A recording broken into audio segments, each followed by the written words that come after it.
So thank you so much for having me to this conference and for that lovely introduction. My favorite part of it was that you called me young, and so I really appreciate that. So as was mentioned, one of my major research areas is workaholism, and so the talk today is really a little bit of the science behind workaholism, but also some practical suggestions that I think we can all use a reminder of sometimes. So the goals, wanted to talk about where the state of the science is with the field of workaholism, and even if you don't relate to being a workaholic, I think some of these suggestions will be useful to you, as we're all very busy. Most of us academics, most of us, the work never ends. And so, yes, so that's the goal for today. Why do I study this? Well, if you haven't read the book, spoiler alert, I have struggled with workaholic tendencies my whole life, always holding multiple jobs, starting from as early as I could work, which was 15. In college, I always worked about 20, 30, 40 hours a week sometimes. This is not me, but it's a picture of someone walking with a book bag because I thought it would be fun to take on a job for the summer selling books door to door for 80 hours a week. And that was my summer. And fast forward to graduate school, I had both of my kids in grad school. And this is my daughter, Alex. I had her in the middle of the semester. I was teaching as the instructor of record and taking a full load of graduate courses. And I only took a week off. And I went into labor and continued to work for multiple hours with contractions before heading to the hospital. That is, how consumed I was with this idea of always working, always, always on. And so when I heard about this construct called workaholism, I was very intrigued because I felt it was me search, as we jokingly call it. And I wanted to understand more about this concept that I could relate to. And so one of the first projects actually that I worked on was this meta-analysis of basically the nomological network of workaholism. And subsequently, I pretty much decided this is an area where I see I can make a lot of contributions and where I see a lot of potential. And so that's pretty much what I've studied my whole career, amongst other things, but this has really been my passion. A few years ago, we published a measure of workaholism, which I'm very proud of. It is a multidimensional assessment of the construct that I think really gets at a more fine-grained assessment of the components, which I'll get into in a second. And as was mentioned, I did write a book, which was such a cool experience, very different than publishing in academic peer-reviewed publications. One, it was very freeing. I interviewed dozens of people from Workaholics Anonymous, a real organization that does exist. And I didn't have to get IRB approval. And I could just, ask them questions without this rigorous, structured interview protocol. And writing the book, it felt like I was writing another dissertation. It was very different writing style. So that was fun. But it was really, in my opinion, the pinnacle of everything I've done. I really, truly found it so meaningful to dive in and really talk to the people. Most of the research we do is survey research and quantitative. And so we're detached from the people that we're actually studying. But I was talking with them, or Zooming with all of them, and really getting their very personal stories. And that really was so meaningful. I could relate to a lot of it. And I was also inspired by a lot of the things they talked about in terms of future research and concepts I wanted to get out there to others as well. And so in this talk, I will be mixing in some of these stories and anecdotes, but they all are grounded in science as well. So it started as a jokey term. This can be traced, as early as 1940s and 50s in some newspapers in the US. kind of talking about being a workaholic, and kind of more formally was coined in around 1970 by Wayne Oates. This is the cover of his book, Confessions of a Workaholic. He was actually a pastor, and he published 50 books in his career, so definitely a workaholic. And so you see this is a wine bottle, and it is a play on the term alcoholic, and in fact is studied under the concept of work addiction as well, with an addiction theoretical model in mind. So we see a lot of parallels. And Workaholics Anonymous, just by the way, is also a 12-step program, so it is modeled after Alcoholics Anonymous as well. But it's not a formal disorder, it's not in the DSM, and so it has that aholic term, but it's not formally a diagnosable disorder. But you see how the publications, the peer-reviewed publications, have definitely grown exponentially in recent years, and so I'm really excited to see that. So, as I mentioned, I developed a measure. This is not the measure, but these are items derived from it, and so I thought it would be a fun and interesting twist to have you all reflect on your own tendencies. And so you can take this on your phone or just kind of mentally, just 4 questions. And so here's your Likert scale. And I want you to think about each of these questions as it pertains to you. There's a pressure inside of me that drives me to work. It is difficult for me to stop thinking about work when I stop working. I feel anxious if I miss a day of work for any reason. I tend to work beyond my job's requirements. So these 4 items represent 4 dimensions that I assess in the measure. And the first dimension really gets at the motivational piece. So this feeling like you ought to be working, you should be working. Some people have described it as a pit in their stomach. It's theoretically related to introjected motivation from self-determination theory. And so it's these partially internalized beliefs that you ought to be proving your worth through your work. So that's the first dimension. The second component is the cognitive piece. So even if you're not physically working, you're working in your head. And so individuals high on workaholism, they struggle to turn it off. They often find themselves awake at night, unable to fall asleep, or waking up in the middle of the night, kind of drifting away in thinking about work if they're interacting with family or friends. And so this cognitive piece is really another big component. Third, there's an emotional piece. So this feeling like you ought to be working or you should be working oftentimes is accompanied by negative emotions. Feeling anxious if you're not working, or fearful of what might happen if you stop. And so guilty is another big one. And so these negative emotions oftentimes are explained as drivers of why people pour themselves back into work, because they're trying to calm down those negative emotions. We see some parallels with regulatory focus theory here as well.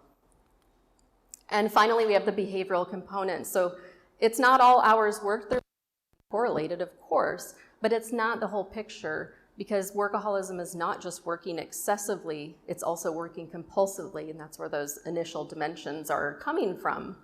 But we obviously see that workaholics tend to work longer hours, they take work home with them, they take work on vacations, maybe they even fail to take vacations because they don't want to miss work. They blend work into other activities, like in their personal time, they might still be checking emails. And so those are the 4 components as we study them in our lab. Broadly, I would just say the brief definition is it's a compulsion to work excessively is the very simple definition. And I mentioned work addiction. There is a whole separate stream of research focused on work addiction as well. This is an area where there is a lot of debate whether or not these are two separate constructs or whether or not they're the same thing. My personal take on it is that it's a continuum, and I see work addiction as, very serious case of workaholism where it's interfering with your daily activities and functioning. And so, not every all work addicts are workaholics, but not all workaholics are work addicts. So I see this as kind of a continuum of severity. And of course, I use the term workaholic, but it's not a categorical variable. We all know this is a continuum, and you can vary on the continuum. And so a quick kind of check on yourself is, and again, I don't like cutoffs, but just as a rule of thumb for this talk only, if you totaled up your score and you got like a 16 or higher, probably have some workaholic tendencies. If you answered a 4 or 5 on any of these items, that's still worth thinking about because each of these dimensions individually has been linked to negative outcomes. So now you have kind of an assessment of where you might fall on this measure. So a quick note about work engagement. What I hear all the time is, and you might be thinking this, well, I love my work. I'm not a workaholic. Okay. There is another construct we're all very well aware of called work engagement. And it's not this dichotomy where you're either one or the other. These constructs are actually moderately correlated with each other. We, just because you love your work doesn't mean you can't also have workaholic tendencies. And I would also describe myself as a quote unquote engaged workaholic. I love my work. I love what I do, but I've also struggled to turn it off when it needs to be turned off. And so, we see most overlap in the things happening at work. The absorption component is the most strongly correlated with these dimensions of workaholism. And working the long hours is also kind of where these two overlap. I would like to think of the distinction as what happens outside of work. The research shows that they have different nomological networks where work engagement tends to be positively related to a lot of outcomes like job satisfaction, performance, life satisfaction, whereas, positive health benefits, whereas workaholism has almost the opposite relationship with these constructs, lower job satisfaction, greater burnout, more negative outcomes. But kind of most importantly, I think about these as, what is your relationship with work outside of work? And that's where we can really tease apart the differences because the research shows that individuals higher in work engagement have a much easier time shutting work off than people high in workaholism. And so, thinking about outside of work, do I still think about work all the time?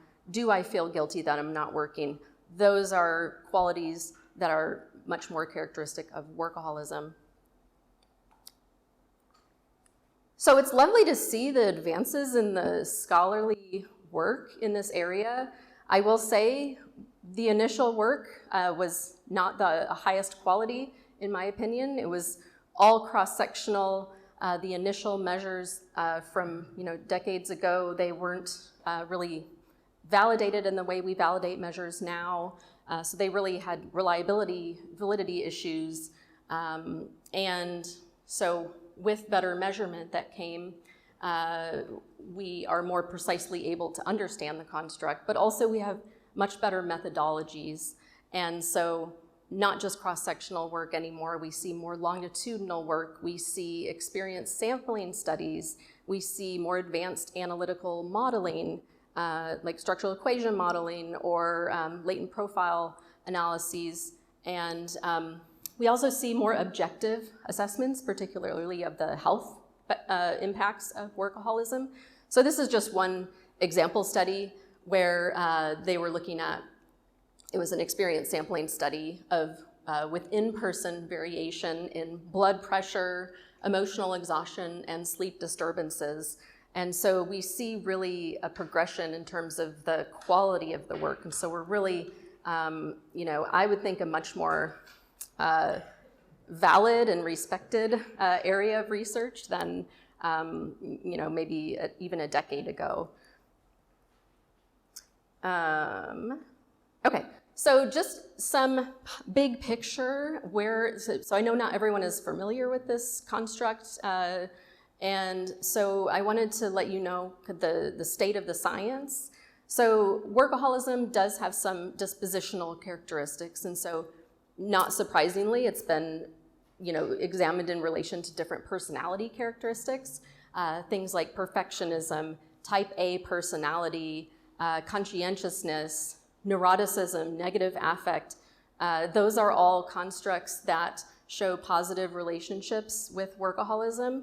And some of the more recent research with my measure and others, they show nuances that we weren't picking up on before. For example, with perfectionism, what we found in a recent study was that the motivational and behavioral dimensions of workaholism were most strongly related to perfectionist strivings, whereas the emotional and the cognitive components were most strongly related to perfectionistic concerns.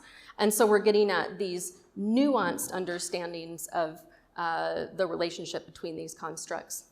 So yes, there's some dispositional, but also we know that this comes from or stems from things in our past as well sometimes. And so in interviews that I've conducted and some other qualitative work, what seems to come out is people talking about internalized parental pressure or pressure from the educational system to prove your worth through your achievements, whether it was school and kind of early accolades, and that tends to then manifest in the workplace very similarly.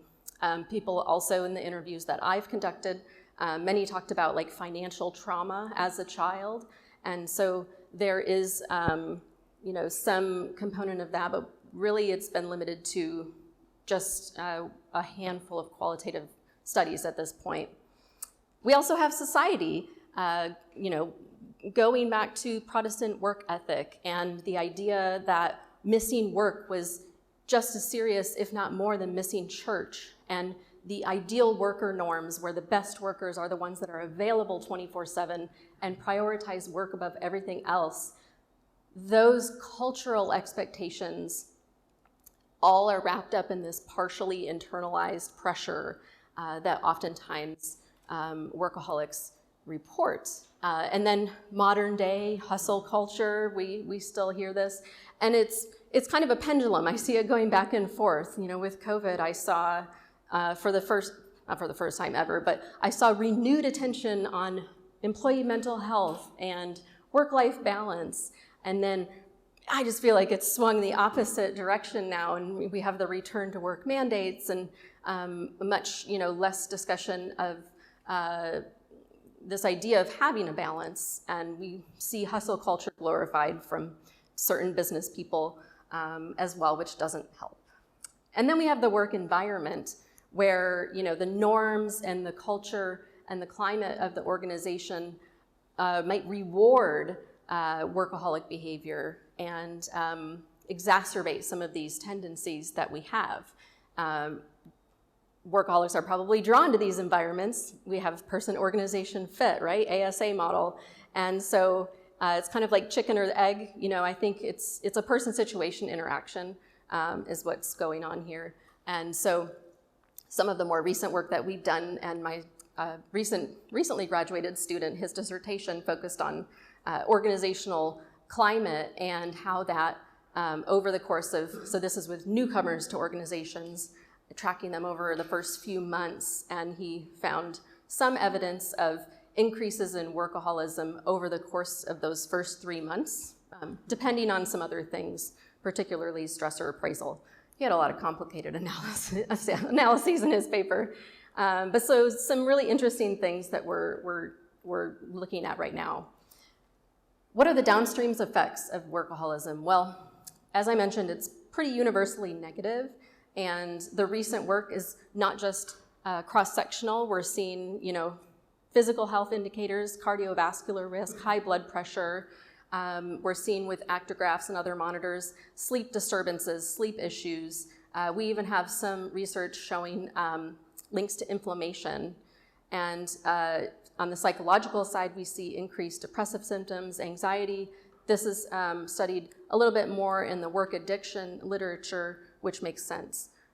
At work, negative outcomes as well, specifically and particularly burnout, emotional exhaustion. Performance is always a really interesting one, and I get this when I talk to practitioners. Well, I mean, this is all fine and dandy, but this is what we need to do to, keep up with our competitors. And but the linkages are just not there in the research. So my initial meta-analysis found pretty much no correlation. It was 0.00, to be clear. But there weren't a lot of studies, and there's still not a lot of studies, to be honest. We're working on updating, because it's been 10 years, believe it or not. And so we have more studies, and we presented last year at SciUp the updated performance data, and there's still a non-significant relationship. It's actually negative 0.07, but non-significant. We did find, similar to the first one, a positive relationship with counterproductive work behaviors, and I go into reasons why, but I don't have time today.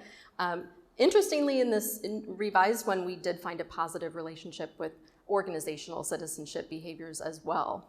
So we thought that was, in hindsight, maybe not surprising because of the going above and beyond component, and on the people around them. So this is where we've seen quantitative research showing impacts on the family. Here's one study that I did a few years ago where we tracked daily or state workaholism and how it impacted the spouse. And the spouse is reporting that their partner is taking work home and it's negatively affecting the family. Well, this wasn't a direct relationship. It was mediated through fatigue of the workaholic. And we also found greater relationship tension that day. So again, getting at the nuances, whereas initially it was all trait-based research, we're seeing, just like with Tim Judge's Big Five variation, we see this with a lot of constructs where we see day-to-day variation as well, and we were picking up on that here. And I do truly believe that there's aspects of the work environment that bring out through, whole trait theory is another great example of these characteristics of the work environment that can amplify some of these tendencies we have. So I think there's an area really ripe for more research. But truly negative impacts on the family. We did interviews of spouses of workaholics that my RAs said were basically like therapy sessions, and that were very, almost not traumatic for them, but it was very difficult for them to hear some of the stories because they were really heartbreaking. So turning back to the health impacts. So, I think there's kind of three main mechanisms. The first one is really neglecting taking care of yourself. So the workaholic might ignore indicators that they need to take a break, or they don't go to the doctor. One spouse that I interviewed said she had to schedule appointments for her husband because otherwise he would never go to his well visits, just like a parent would schedule their child's well visits because they would simply ignore it. One woman I interviewed was diagnosed with breast cancer and needed surgery, but she waited a month to time it better with her work. And in that time, her tumor doubled and she almost died. So again, just missing and neglecting these, just not paying attention to your body. The middle one is representing fight or flight. So what we see coming out, there's not a lot of research on this, so this is more anecdotal from the interviews that I've done. People talking about everything is urgent, everything is a crisis, it needs to be done right away. But we are seeing this in some of the objective data. We're seeing linkages with inflammation, and we know that constant activation of cortisol and stress hormone response can lead to these downstream effects. And a lot of people that I interviewed had autoimmune and other types of long-term debilitating illnesses that seem, again, we don't know a lot, but it seems linked to this constant activation of the stress hormones. And then the third is lack of engagement in any type of recovery activity, so you get to the point of just pure exhaustion. And we know from effort recovery, all of the resource models that we have, that in order to start the recovery process, you have to stop working. And so even if you are not physically working, if you're working in your head, you still aren't able to start the recovery process. And so that's kind of the third pathway. Some practical suggestions and tips. So I want you to reflect back on those 4 items and what dimensions of workaholism maybe you scored higher on. And even if you didn't score high on these, again, I think these tips are still good reminders. As scientists, I feel like we know what we should be doing, but oftentimes we don't do it. And so I'm a constant work in progress. I'm not saying, oh yeah, I'm totally fine now. No, I still struggle with this all the time, and it's just a matter of recalibrating. We're always striving to be better people in general. So I think this is a good opportunity to reflect on your own relationship with work. So here's some suggestions that are drawn from the science and I think easy to implement. And so one of the things that I would recommend is scheduling yourself into the to-do list. So we love our to-do lists. I love checking them off. I love that feeling of checking something off. But the problem is the to-do list is never done. It's never ending. You could just add onto it forever and ever. And oftentimes what's forgotten is yourself. So going back to that first mechanism, kind of failing to listen to your body in what it's telling you, or failing to schedule those well visits, those are the things that are critically important, especially even during the workday. I interviewed one woman, she was a llama farmer, and she would deprive herself of all breaks until she had, gotten to a certain point on her checklist, even relieving herself to go to the bathroom. Like, she just would not do it. And, think about, like, how many times have you skipped lunch or worked through lunch? Even as simple as putting in a 10-minute exercise break where you're walking around the building. Maybe not today, but when it's a little cooler. There's a lot of research showing the benefits of exercise during the workday, micro breaks. There's research by one of my friends and colleagues showing that breaks before you get tired are more beneficial than after you're tired, and this aligns with the theories that we use in our research as well. So really just consciously thinking about yourself when you are planning your workday. So at the start, yes, list all your tasks, but where are you going to fit yourself in? And I know this might sound obvious, but I think sometimes we forget. To the second mechanism of you're always in fight or flight. If you know that, maybe you are that person, but maybe you know of the person that they walk in a room and they are panicked and everything for them is a crisis. Think about the emotional contagion in that room and just how it affects everyone around. I interviewed this gentleman, his name was Gabe, and he called himself the big fear machine. When he realized kind of the way he was acting, he was the CEO of the company, and he would walk in and he would be, why didn't we do this? Why was this done this way? What about this?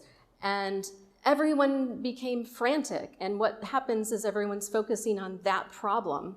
But as a leader and as running a lab or your department, or maybe you're a dean, the big picture stuff is the most important. It's, yes, sometimes there's a crisis that requires immediate attention, but how often are you taking that step back and thinking about the things that aren't like, what is urgent to you in that respect? So Gabe told me, once he was able to take a step back, he was able to think about the big picture. He was able to really prioritize and think about what was the most important things to get done that week. And really that strategic leadership requires kind of calming yourself down and not always thinking everything is a crisis. And this is something you're probably well familiar with, the Eisenhower matrix. I've tried this, it's difficult. I'm still trying. So I don't love this. It doesn't work perfectly for me, but it works well enough that I think little baby steps, that's progress. And so the Eisenhower matrix basically says to arrange your tasks based on urgency and importance. So the urgent and important things, yes, this is what you work on that day.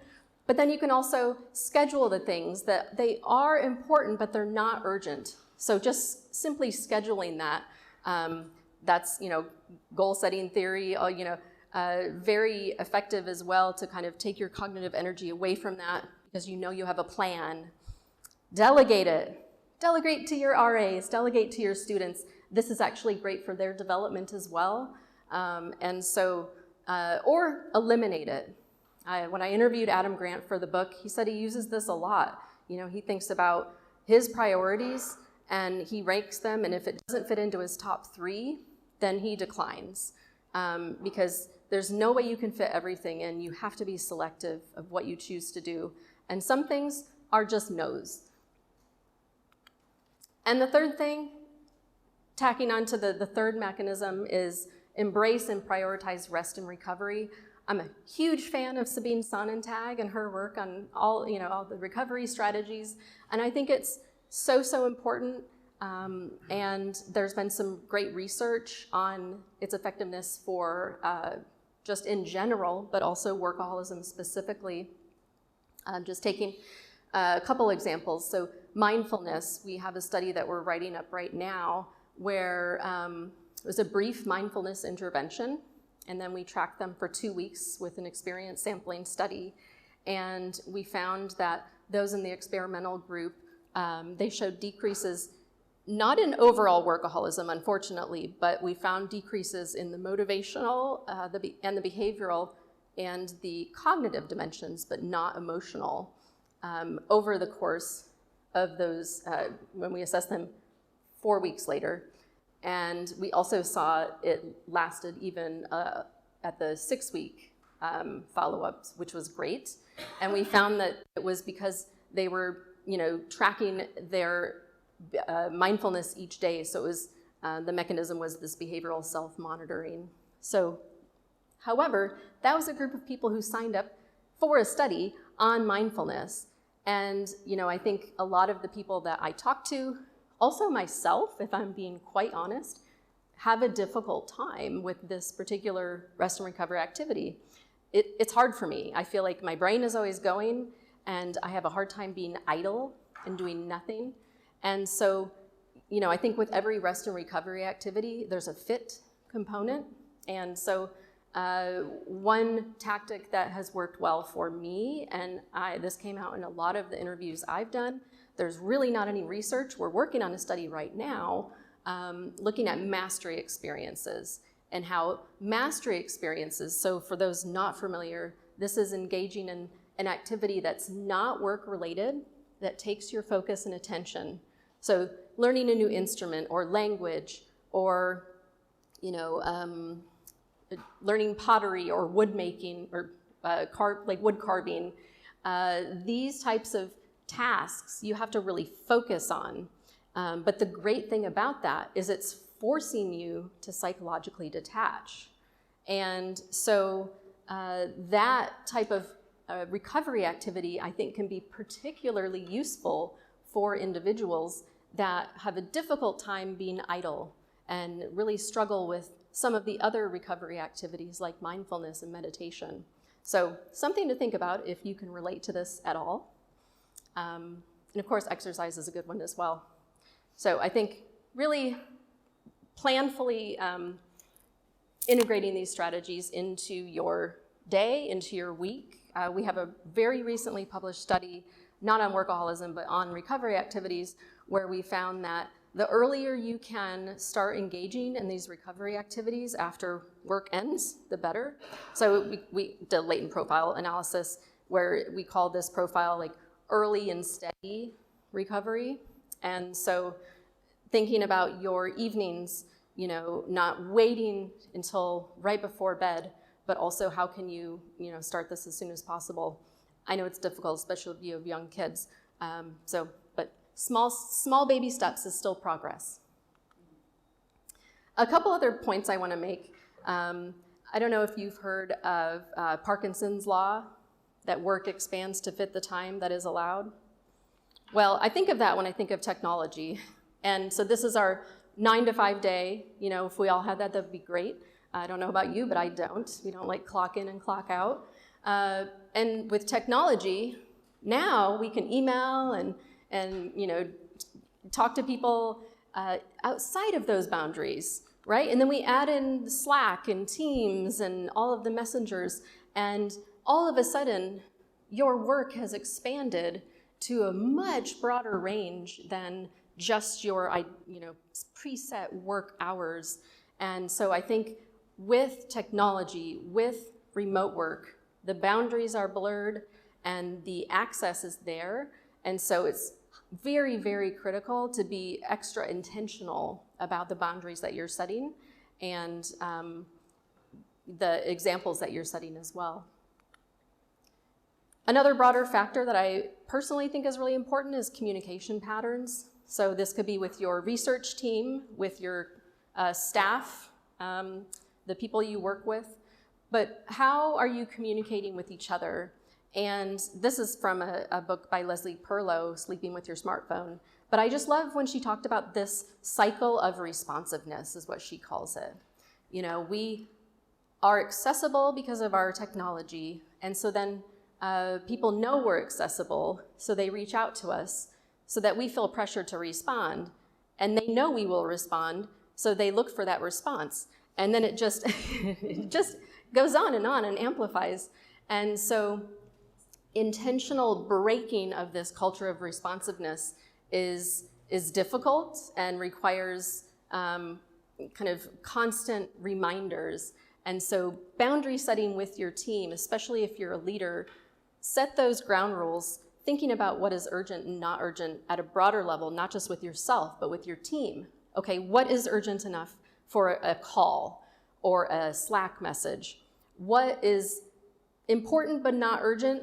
Let's email that. But better yet, let's schedule send the email. I'm a huge proponent of schedule sends.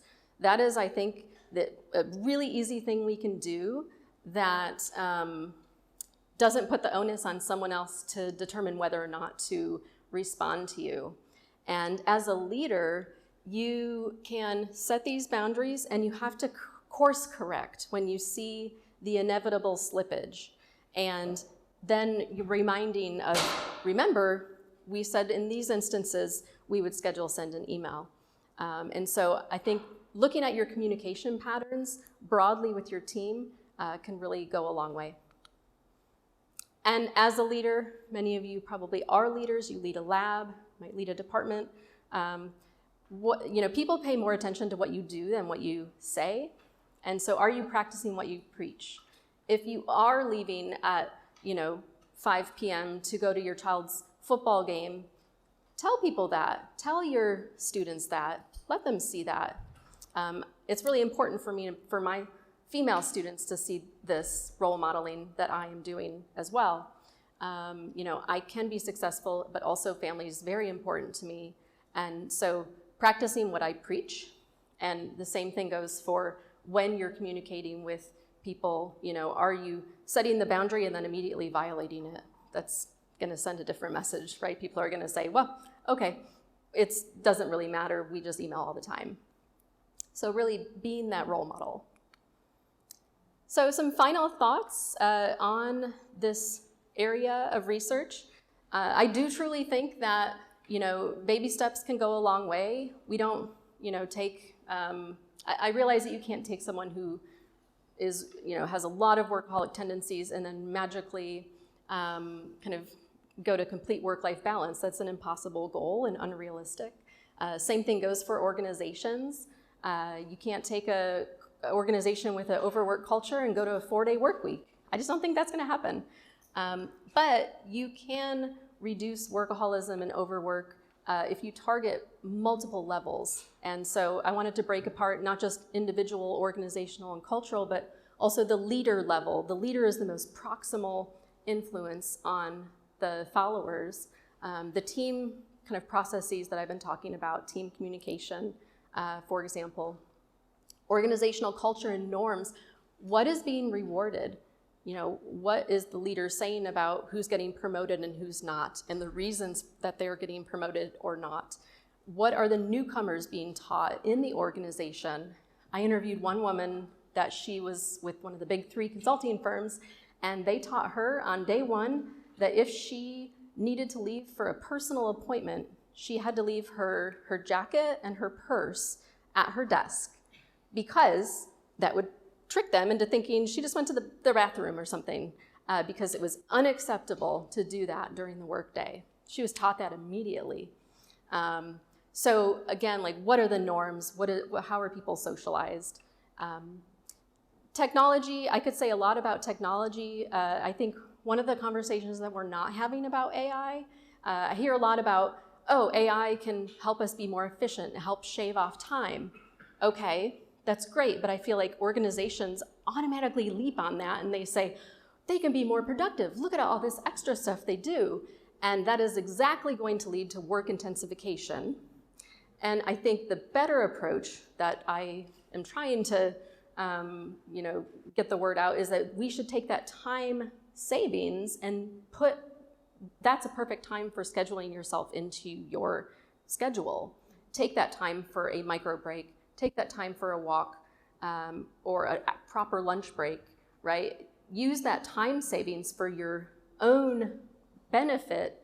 This is gonna help to sustain your success and productivity over your career instead of just burning yourself out.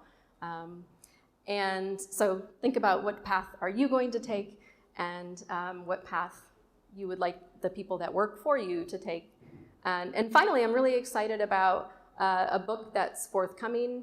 I'm one of the editors of the book, and I'm just thrilled that pretty much all of the big workaholism researchers are collaborating on this. And there's 16 different countries represented. And so a long overdue book. I think the last handbook of this type was, I don't even know, 15 years ago. So it's really, really long overdue. There's some really exciting chapters on some new topic areas. So I just wanted to put a plug in for that because I think that's going to help continue this momentum in that direction. So thank you. Thank you very much.